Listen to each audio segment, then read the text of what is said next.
we'll talk about the freeze safe window. So basically, whenever we do mechanical ventilation in a child, what we aim here is we have to ventilate the child in this freeze safe window. So what is this freeze safe window?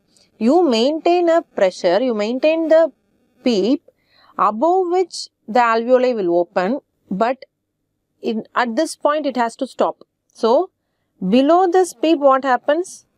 The alveoli is collapsed. So from here to here it is the safe window. So you can keep the pressures here. Beyond this, the alveoli will become over distended. Okay. So you have to ventilate the child in this safe window. Below this, it is going to collapse. Above this, the alveoli is going to get over distended. Right? So this safe window we have to maintain. So this will be identified on the graph. You will be able to identify it and maintain the pressures accordingly.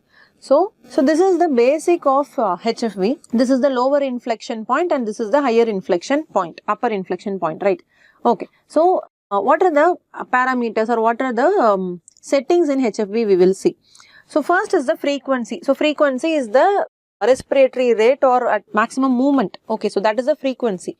So frequency we will start from 3 up to 25 Hertz. Okay. So this is the frequency in a HF.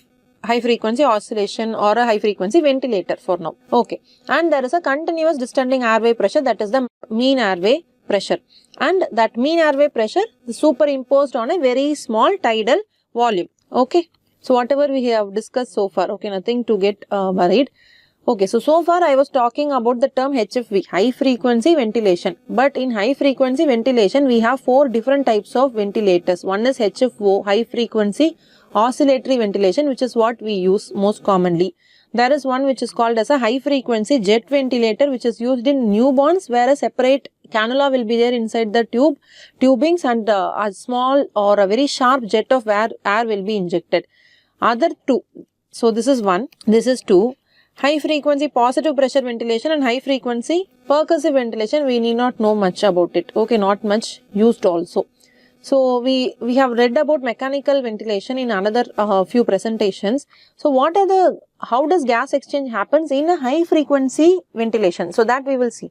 So mostly it is because of convection and diffusion, isn't it?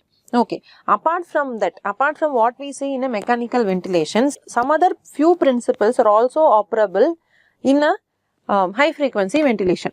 So some turbulence can happen in the major airways.